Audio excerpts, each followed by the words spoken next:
Station hung in the black void of space like a fragile bubble of light.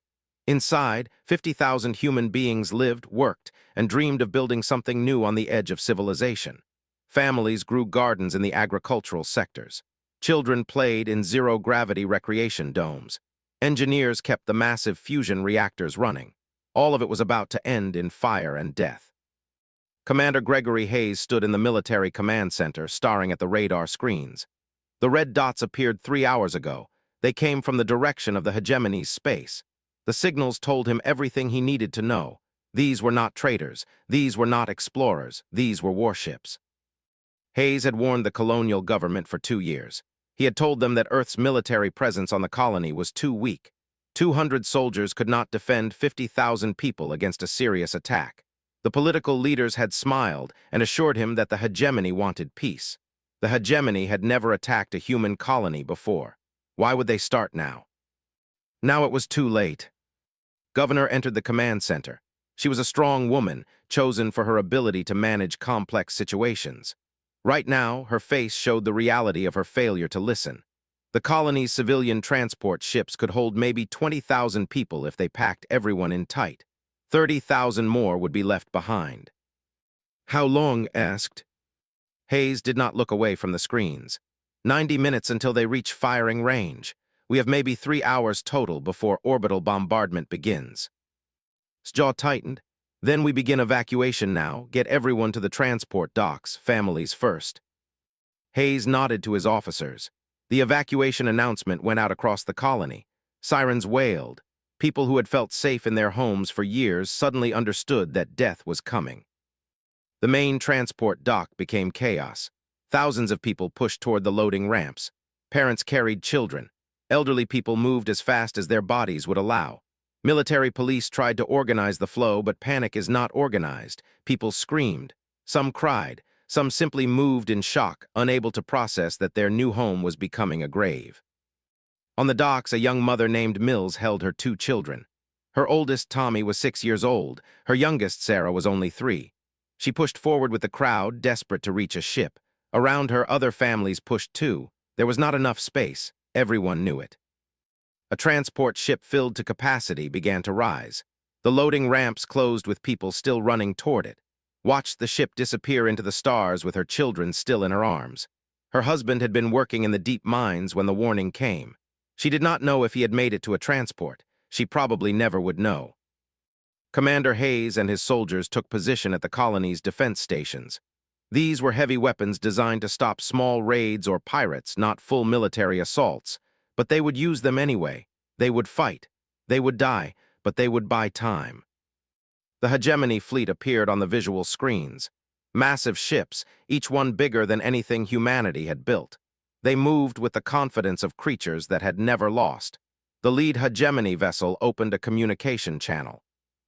"This is the hegemony of United Worlds," a calm voice said. "You are in violation of established space protocol. You are ordered to surrender immediately. You will transfer all human technology and submit your population for relocation. You have 3 hours to comply." Took a breath, she activated the response channel. "This is Governor of Station. We will not surrender. These are human colonists. They have rights under Earth law and interstellar treaty. We will not hand over our people. We will not hand over our technology." Silence, then the response came. "You have chosen extinction. You have 3 hours."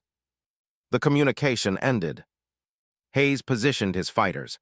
The colony had a small defense force, ancient things compared to hegemony weapons. He knew they would be destroyed. His soldiers knew it too, but they were soldiers. They accepted death as a possibility when they took the oath. Some accepted it more easily than others. Lieutenant Mark Stevens was one of the younger soldiers, only 24 years old. He had come to the colony because he wanted adventure, wanted to see new worlds. Instead, he would see the inside of a weapons pod as it exploded. But he kept his hands steady on his controls. Another transport ship launched, then another. The evacuation was moving faster than Hayes had believed possible, though still far too slowly. Every minute more people crowded onto ships. Every minute more people were left behind. 90 minutes after the hegemony issued their demand, the first shots fired. Hayes's anti-orbital cannons launched missiles at the approaching fleet. 4 missiles screamed through space. 3 of them exploded as hegemony point defenses shot them down. One got through. The missile struck a hegemony ship, a frigate that had lagged slightly behind the main group. The impact tore a hole in the ship's side. Fire spilled from the wound. The hegemony frigate began to list, losing power. It was a small victory. It was also humanity's death sentence. The hegemony response was immediate and absolute. Orbital strikes rained down on the colony. The first strike hit the agricultural sector. Hydroponic gardens that had fed thousands of people became rubble and ash. The second strike hit the civilian housing domes. Thousands of people who had not made it to the transport docks died in an instant, buried under collapsing metal and concrete. The third strike hit the transport dock itself. Mills never made it onto another ship. She died holding her children, her body shielding theirs as the station collapsed around her. Commander Hayes watched the destruction on his screens. His command center shook as explosions rippled through the colony. One of his officers screamed when the transport dock was hit. That officer had family there. The evacuation ships that had already launched jumped to faster-than-light speed, escaping toward Earth. Those still being loaded and launched were not as fortunate. The hegemony targeted them with brutal efficiency. Some ships made it away. Others exploded on the launch pads. Hayes activated the self-destruct protocols on the colony's weapons systems. No hegemony soldier would take human military technology. The colony's fusion reactors would go next. "Evacuate," he told his remaining soldiers. "Get to the emergency shuttles, go now." Most of them did not have shuttles. Most of them would stay. Hayes knew this. His soldiers knew this. They had chosen their path when they became military personnel. Now they would walk that path to the end. As the colony burned around him, Hayes remained at his post. He watched the final evacuation ships launch. Governor was on one of them. At least the leadership would survive. They could tell Earth what had happened. They could make sure humanity knew why Station died. The hegemony's final bombardment turned the colony into molten slag. Station, which had taken 15 years to build, was destroyed in 3 hours. 50,000 people had lived there. 30,000 died. Across human space, the survivors began their journey home. The ships that held the last refugees carried images of the destruction. They carried recordings of the hegemony's weapons turning the colony to ash. They carried something else too, a single, unified message from every survivor. Earth would respond, Earth would prepare, Earth would go to war. The United Nations Defense Council met in emergency session 3 hours after the first refugee ship arrived at Earth orbit. The footage from Station played on every screen. Massive explosions, columns of fire rising from the colony, the hegemony warships, indifferent and cold, destroying everything below them. The council members watched in silence. Some looked angry. Some looked terrified. All of them understood what this meant. Admiral sat at the head of the tactical operations table. She had been warning about this for years. She had submitted proposal after proposal asking for increased military spending in space. She had requested authorization to build larger defensive forces. The politicians had smiled and thanked her and done nothing. They had believed that superior military force and peaceful intentions made war impossible. Now they had their answer. "We need an emergency declaration," said. The other council members looked at her. "Complete military mobilization. Every resource Earth has goes to war production. Every factory, every worker, every engineer. We do this now or the hegemony comes to Earth." The president of the council, a man named Thomas Bradley, had his hands shaking. The economic impact would be catastrophic. Supply chains would collapse. We would need rationing. Civil disorder could follow. "Then civil disorder is the price of survival," said coldly. "We can repair the economy after we win the war. We cannot repair dead planets. The hegemony has shown us what they do to colonies that resist. Do you think Earth will be treated differently?" The vote was unanimous. Earth was now at war. Within 48 hours, the conversion began. Military manufacturers that had been running at 50% capacity shifted to maximum production. Companies that had never made weapons began retooling their factories. The government seized warehouses and began stockpiling rare materials needed for ship construction. Scientists and engineers were pulled from universities and private companies. Everyone knew their new assignment: build warships. Dr. James Park was a brilliant engineer who had been designing civilian transport vessels. The morning after the emergency declaration, government officials arrived at his office. They told him that his work had been reassigned. He would now lead the design team for military warships.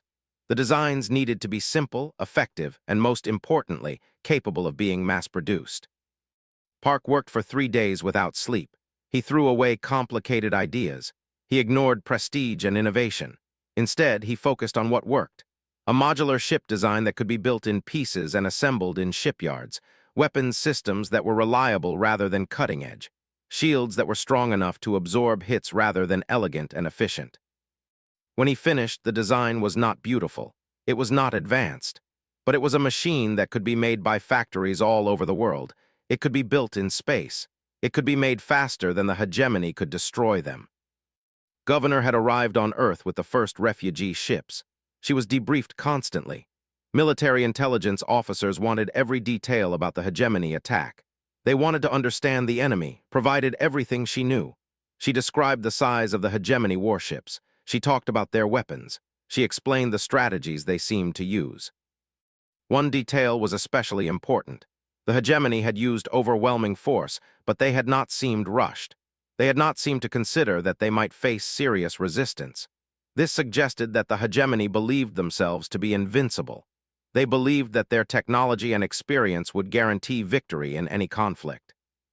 "That is their weakness," told Admiral. "They do not expect us to fight back with everything we have. They think we will be reasonable. They think we will surrender when the situation becomes hopeless. We need to show them that humans do not work that way." Nodded, "We will." The first warships began launching 90 days after Station fell. They were not the most sophisticated military vessels ever built, but they were the first of an endless flood. Shipyards across Earth began launching 10 ships per day, then 20, then 50. Orbital construction stations, which had been used for civilian projects, were converted to military production. Workers labored in zero gravity, assembling ships at a pace that seemed impossible. The engineers on these stations knew why they worked so hard. They had seen the footage from Station. Many of them had lost friends or family in that attack. In a factory in South Korea, workers built weapons systems 16 hours per day. In a space dock above the Atlantic Ocean, engineers assembled engines for military vessels. In underground complexes, robots manufactured hull components. All of it was coordinated by the central government. All of it was directed toward a single goal: build enough warships to defeat the hegemony. The population of Earth responded to the mobilization with a strange unity. Civilians accepted rationing of food and fuel without much protest. They understood that their survival depended on victory. Young people volunteered for military service by the millions. The armed forces swelled from a few 100,000 to millions of soldiers and pilots. Families that had lived in conflict for centuries found themselves working together toward the same goal. Ancient enemies became allies. Resources that had been spent on internal conflicts were redirected to the war effort. Admiral became the most powerful military officer in Earth's history. She had complete authority over military production and strategy. She reported directly to the president, but the president rarely questioned her decisions. Everyone understood that knew what needed to be done. Made a decision that surprised many observers. She decided to focus on training pilots and commanders rather than on technological superiority. She believed that human intuition and adaptability would be more valuable than any computer system. She created training programs that pushed pilots to their absolute limits. Some failed the training. Many died in training accidents, but those who survived were warriors. Captain Alice Price was one of the first officers selected for advanced combat training. She had been flying civilian transport escorts during the evacuation of Station. She had seen people she knew die. She had lost her entire family in the hegemony attack. Now she poured that rage into becoming the best pilot that Earth could produce. The training was brutal. Put pilots in simulated combat situations that were more difficult than anything they might face in actual war. Pilots were expected to make split-second decisions. They were expected to calculate trajectories and timing without computers. They were expected to understand how to use their weapons systems better than any enemy. Alice excelled. She moved through the training program faster than any previous pilot. She was cold in the simulator. She made decisions that others would hesitate over. She was willing to take risks that other pilots avoided. She was exactly the kind of warrior that Earth needed. 6 months after mobilization began, Earth's military fleet had grown to 5,000 warships. The shipyards were now producing enough vessels to replace that entire fleet every 3 months. Estimated that within a year, Earth would have a naval force capable of fighting the hegemony directly. But time was running out. Intelligence reports began arriving that the hegemony had noticed Earth's military buildup. The hegemony was preparing a response. They had committed a massive task force to attack Earth directly. The hegemony wanted to crush human military production before Earth could build a navy large enough to be dangerous. The task force would arrive in weeks, not months. Looked at the reports and felt something cold settle into her chest. Earth had not finished building its navy. The first true test would come before Earth was ready, but there was no choice. The ships that were ready would have to be enough. She called Admiral Wilson to her office. Wilson was younger then, but he was the best tactical commander Earth had produced. He had studied every battle the hegemony had ever fought. He understood how they thought. "You are going to take our fleet and meet the hegemony before they reach Earth," told him. "You will engage their task force in the Vega system. You will not let them reach our world." Wilson's expression did not change. He had known this was coming. "How many ships do we have ready for combat?" he asked. 50,000, said. "It is everything we have." Wilson nodded. "Then we will use them well." The Hegemony Council met in their fortress world deep in their territory. The chamber was ancient, carved from stone that had stood for 10,000 years. The hegemony had ruled this region of space for longer than humanity had existed as a species. They had crushed dozens of civilizations. They had never lost. The data about Earth's military buildup was presented to them by their intelligence division. The numbers seemed impossible. 50,000 warships in less than 6 months. Ship production increasing every single week. A population that was willingly accepting total war conditions. An entire species that had focused all its resources on a single goal, defeating the hegemony. The council leader, a being called Regent, listened to the reports. His alien mind could process information faster than any human. He could see patterns across centuries of warfare.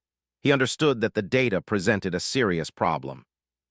"They cannot sustain this production rate," one of the council members said. "Their economy will collapse, their people will suffer starvation, they will break under the pressure." Regent disagreed. "These humans are different. They have already suffered starvation in their past. They have already experienced war. They are capable of enduring what would destroy other species." He paused. "We must eliminate their capacity for production before it becomes unstoppable." The decision was made. The hegemony would commit a massive task force to attack Earth directly. The task force would consist of 1,500 warships, a larger force than any the hegemony had deployed in a single action before. It would be led by Supreme Commander Vex, one of the most successful military commanders in hegemony history. Vex had never failed a mission. He had never faced an enemy that could not be defeated through superior force and superior strategy. He accepted the assignment with confidence. The humans had built 50,000 ships. Vex had 1,500 of the most advanced warships in existence. He would destroy the human fleet before it could challenge hegemony dominance. Admiral Wilson stood in the command center of his flagship. The vessel was called the New Dawn, and it was the largest warship Earth had managed to build so far. Around it, 49,000 other human ships took formation. They were a mix of designs. Some were advanced. Many were simple. All of them were crewed by volunteers who knew that they might not return. Wilson's tactical advisor was Colonel Lisa Anderson, a strategic genius whose mind worked through problems in ways that seemed almost superhuman. Anderson had studied everything about the hegemony. She had watched recordings of their battles against other species. She understood how they thought. "They will attack in a frontal formation," Anderson told Wilson. "They believe that their ships are superior. They believe they can punch through our lines and destroy our command ships. It is how they have always fought." "Then we do something different," Wilson said. "We do not fight them in a line, we use our numbers, we swarm them." The human fleet began to accelerate toward the rendezvous point. The ships were of every size and capability. Some of them had been hastily converted from civilian use. Some were small, barely more than pilots in reinforced armor. But they were all vessels that could carry weapons and fight. Captain Alice Price was flying one of the newer combat fighters. It was fast and maneuverable, though not as heavily armored as the larger ships. In the zero gravity of space, speed could be more valuable than armor. Price had spent months learning how to push her fighter to its absolute limits. Now she would find out if that training was enough. She ran the pre-flight check on her weapon systems. The missiles loaded, the rail guns charged, the energy shields cycled up to full strength. Everything worked, everything was ready. Through the communication network, Admiral Wilson's voice came to every pilot and every ship commander. The hegemony believes that superior technology makes them invincible. They believe that their past victories guarantee future success. They are wrong. We are going to show them that numbers matter. We are going to show them that human courage matters. We are going to show them that underestimating humanity is their greatest mistake. For Station, for everyone who died, we fight now. The human fleet screamed through space at maximum velocity. The Hegemony Task Force, still 5 days away, received the news that the human fleet was accelerating to meet them. Supreme Commander Vex felt something that might have been amusement. The humans were coming to them. They would accelerate straight into the Hegemony guns. It was almost pathetic.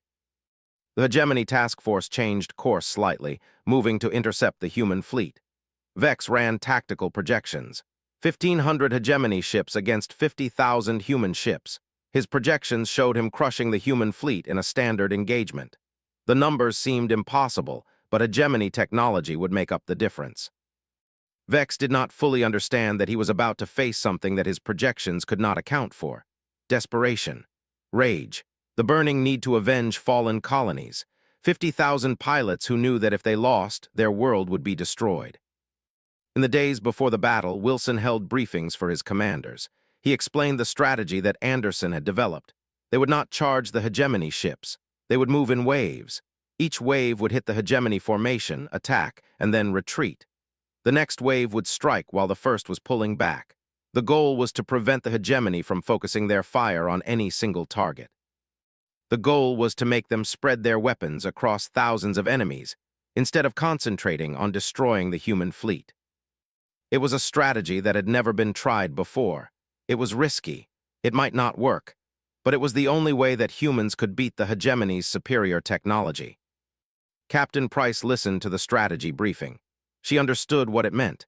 It meant that pilots would die. It meant that ships would be destroyed.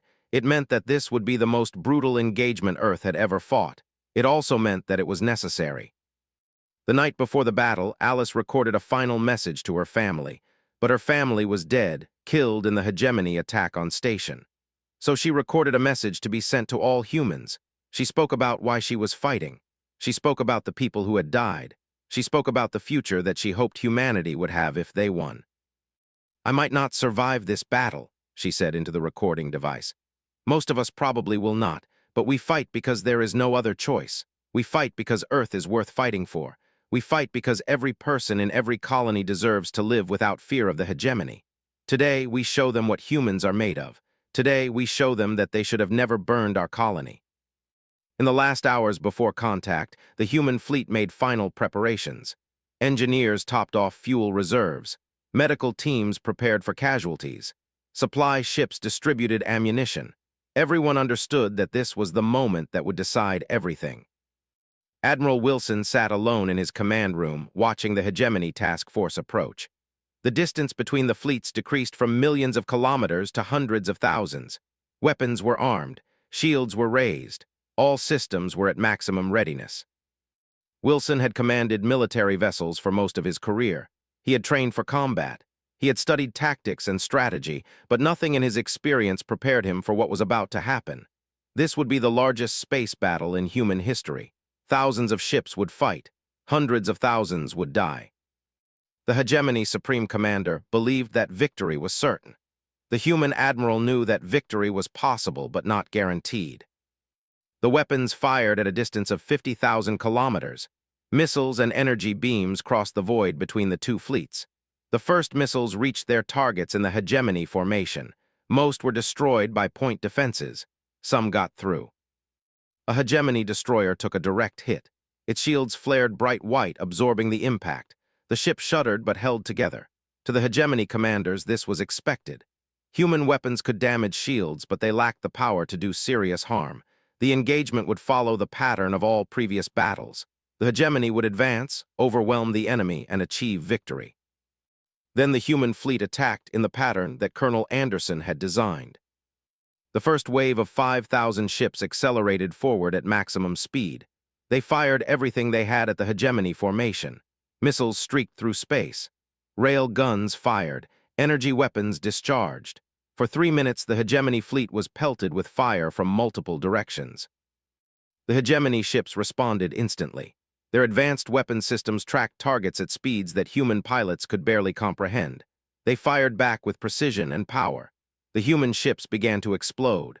One after another, vessels were hit and torn apart. The first wave of 5,000 human ships lost 2,000 in those initial minutes of combat. Then, exactly as planned, the first wave broke off and retreated. They had engaged the hegemony, had damaged several ships, had forced the enemy to fire their weapons. Now they were pulling back. Supreme Commander Vex felt the first small touch of something that might have been concern. The human attack had been more coordinated than he expected. The damage to his formation was slightly more than his projections had calculated, but it was still minimal. He had lost 2 ships. The humans had lost 4,000. Then the second wave attacked. 5,000 more human ships emerged from the rear of the main fleet and charged the hegemony formation from a different angle. The hegemony weapons that had been tracking the first wave had to shift targets. They had to deal with this new threat. The second wave hit hard and fast, causing more damage before pulling back. Admiral Wilson watched the battle unfold on his tactical screens. The strategy was working, though the cost was higher than anyone had anticipated. The human fleet was losing ships at a terrifying rate. Every few seconds, another vessel was destroyed. But they were also damaging the hegemony ships. The enemy formation was becoming disorganized. Their coordinated fire was becoming scattered as they tried to handle threats from multiple directions. Captain Alice Price was in the middle of the fourth wave of the attack. Her fighters screamed through space toward the hegemony formation. She had her targeting system locked on a hegemony frigate. The ship was fast, armed with powerful weapons, and actively trying to destroy her. Alice pushed her fighters' speed past safe limits. The hull groaned in protest. The shields flashed under fire from the hegemony weapons. One of her engines took a hit and stopped working. She compensated with her remaining engines and kept moving forward. She fired her missiles. The first 3 were destroyed by point defenses. The fourth one got through. It struck the hegemony frigate's shield generator. The shield flared and collapsed. The ship's hull was exposed. Alice fired her rail guns directly at the exposed hull. The rounds tore through the ship's armor. Explosions rippled across the frigate's surface. Fire spilled out into space. The ship began to list, losing power. But Alice did not slow down. She had her orders: attack and retreat. Let the next wave finish the damaged ships. She accelerated past the burning frigate and joined the other pilots pulling back from the engagement. The battle continued for 6 hours. Wave after wave of human ships attacked the hegemony formation. The strategy was brutal and costly, but it was working. The hegemony had never faced an enemy that was willing to trade their ships for damage against the enemy. They had never faced an enemy that could sustain casualties at such a terrible rate. Their computers kept telling them that victory was mathematically certain, but the reality of the battle was becoming harder to ignore. Supreme Commander Vex realized that something had changed in his calculations. He had assumed that the humans would eventually break under the pressure. He had assumed that they would try to escape or surrender when the situation became hopeless. Instead, they kept attacking. Wave after wave, knowing that they were dying, they kept coming. The hegemony were losing ships at a faster rate than Vex had believed possible. His projections had been wrong. He had underestimated human desperation. He had underestimated human courage. He had underestimated what happens to a species that is fighting for the survival of their entire world. Half of the human fleet was destroyed. 25,000 ships were gone. The debris of human vessels drifted through the Vega system. The bodies of human pilots floated in the cold void. It was a catastrophe of unimaginable scale, and it was working. The hegemony had lost 600 ships. They still had 900 left, but their formation was shattered. Their coordinated fire pattern was broken. Their confidence in victory was cracking. Captain Alice Price was on her 7th combat run when her fighter took a critical hit. An energy beam from a hegemony destroyer carved through her left wing. Her fighter became harder to control. The weapons systems were damaged. She was losing power. She could have ejected. She could have tried to reach a recovery shuttle. Instead, she made a decision that would echo through human history. Alice pointed her damaged fighter directly at the Hegemony command ship that was controlling the enemy fleet. The ship was massive, twice the size of the New Dawn. It was heavily armored and heavily shielded, but Alice was directly beneath it, out of most of its weapons' range. She pushed her fighter's remaining engine to maximum power. She armed every remaining weapon and overloaded her reactor, channeling all its power into a single catastrophic surge. She accelerated toward the Hegemony command ship at ramming speed. The Hegemony defenders tried to destroy her. Weapons fired. Alarms screamed in her cockpit. But Alice did not slow down. She had already accepted that she would not leave this battle alive. She accepted it and moved forward anyway. Her fighter slammed into the Hegemony command ship at a collision speed of 10 kilometers per second. The impact was enormous. The reactor overload detonated. The explosion tore a massive hole in the command ship's starboard side. Fire spilled out into space. The ship lost all power systems. The Hegemony commander, Supreme Commander Vex, was killed in the explosion along with his entire staff. The human fleet saw what Alice Price had done. They watched the Hegemony command ship go dark. They understood the meaning of her sacrifice. She had removed the enemy commander. She had changed the course of the battle. She had died to protect her world. Without Vex and his command staff, the Hegemony task force fell into chaos. The remaining commanders did not know what to do. The battle, which had seemed winnable moments before, suddenly seemed like a defeat. Admiral Wilson issued new orders. The remaining human ships, though battered and depleted, launched one final assault. The Hegemony, demoralized and leaderless, could not maintain their defense. Ship after ship began to surrender or attempt to flee. Some Hegemony vessels did manage to jump to faster-than-light speed and escape, but most did not. The Hegemony task force that had come to destroy Earth was itself destroyed. When the battle ended, the numbers were staggering. 25,000 human ships destroyed.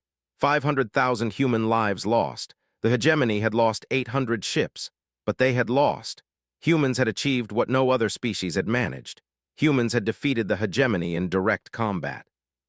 Admiral Wilson stood on the bridge of the New Dawn, looking at the wreckage of the battle. He thought of Captain Alice Price. He thought of all the pilots and soldiers who had died. He thought of the families waiting on Earth for news that would never come.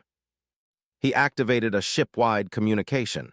Every surviving human vessel could hear him. "We have won," he said. "We have defeated the Hegemony task force. We have proven that humans cannot be broken by fear. We have proven that humans cannot be conquered through force. The Hegemony believed that we were weak. We have shown them that we are strong." He paused. But this is only the beginning. The Hegemony still rules their space. They still command thousands of warships. We have won a battle, but we have not won the war. We will return to Earth. We will build more ships. We will return to this battle stronger and more numerous. We will show the Hegemony that humans do not surrender. We will show them that humanity will never again accept the destruction of our colonies. The news of the Hegemony's defeat reached their fortress world like a shock wave. For the first time in their recorded history, a task force led by a supreme commander had been destroyed. The Hegemony had lost 800 warships and their commander. The humans, the species that the Hegemony had expected to crush easily, had achieved victory. The Hegemony Council met in emergency session. Regent listened to the reports with controlled anger. The humans had proven to be far more dangerous than anyone had anticipated. They had shown tactical ability. They had shown the ability to adapt to Hegemony strategies. Most importantly, they had shown a willingness to suffer enormous casualties for victory. These were not qualities that the Hegemony had expected to find in humanity. The Council's response was not to withdraw or seek peace. It was the opposite. They authorized a total war directive against humanity. Every available Hegemony warship would be mobilized. Every Hegemony colony would contribute resources to the war effort. Every Hegemony citizen would be conscripted if necessary. The Hegemony would commit all of its power to destroying humanity before humanity could become a true threat to Hegemony dominance. Word of the Total War Directive spread through Hegemony space. The military began mobilizing fleets that had been in deep maintenance. Resources were redirected from civilian projects. Entire populations were put on war alert. The Hegemony was moving toward total conflict with a species that had just proven it was willing to fight to the death. Earth received the news of the Hegemony's total war declaration with grim acceptance. Admiral had expected this response. She had prepared Earth for it. The mobilization that had been scheduled for months accelerated to immediate production. Factories that had been producing at maximum capacity doubled their output. New shipyards were constructed at a pace that seemed impossible. The population of Earth accepted the escalation without complaint. They had won one battle, but they understood that the war was far from over. In fact, the war was becoming more serious. The hegemony was now fully committed to humanity's destruction. Governor had recovered from her trauma enough to take on a new role. She was appointed as Earth's chief diplomatic envoy, responsible for reaching out to species that the hegemony had conquered. Understood that if Earth fought alone, they would lose. The hegemony simply had too many ships, but if other species joined Earth's cause, the situation might be different. Contacted the leaders of the smaller civilizations that existed under hegemony rule. She showed them the recordings of the hegemony's defeat. She showed them the power of unified resistance. She offered them protection and promised that if they joined Earth's alliance, they would no longer be ruled by hegemony force. The response from these smaller species was immediate. The who had been enslaved by the hegemony for 300 years offered to send warships. The Synthesis, a civilization of artificial beings, offered computational power and manufacturing capacity. The warrior species offered military commanders and tactical expertise. One by one, species that had lived under hegemony rule for centuries saw hope in human victory. They began to defect to Earth's alliance. The alliance that formed was not based on love or friendship. It was based on mutual survival. Each species understood that if the hegemony defeated Earth, they would be re-enslaved or eliminated. If the alliance defeated the hegemony, all of them might be free. Admiral appointed Admiral Wilson to command the entire human-led alliance military.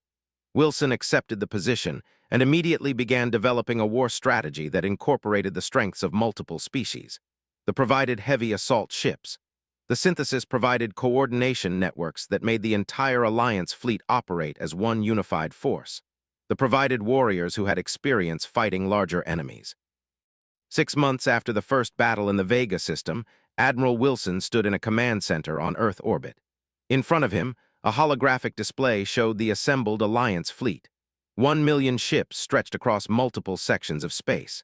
The largest military force that humanity had ever created was ready for war. The ships came in thousands of different designs. Human vessels shaped for efficiency and speed, warships massive and built for heavy combat, Synthesis ships perfectly coordinated and moving like a single organism, fighters small but incredibly maneuverable and deadly. Wilson selected one ship to address first. The flagship of the Alliance was a human vessel, the New Dawn, which had been repaired and expanded after the first battle. It had become a symbol of human-led Alliance strength. The hegemony believes that they are invincible, Wilson said into the fleet-wide communication channel. They have ruled this region of space for thousands of years. They have never been truly challenged. They have never faced an enemy that would not break under pressure. Today, we change that. Today, we show every civilization in this galaxy what happens when you underestimate the power of united resistance. The Admiral paused. Many of us will die in this war. Millions of us will die. But we die for freedom. We die so that no civilization will ever again be enslaved by the hegemony. We die so that the smaller species can live in peace.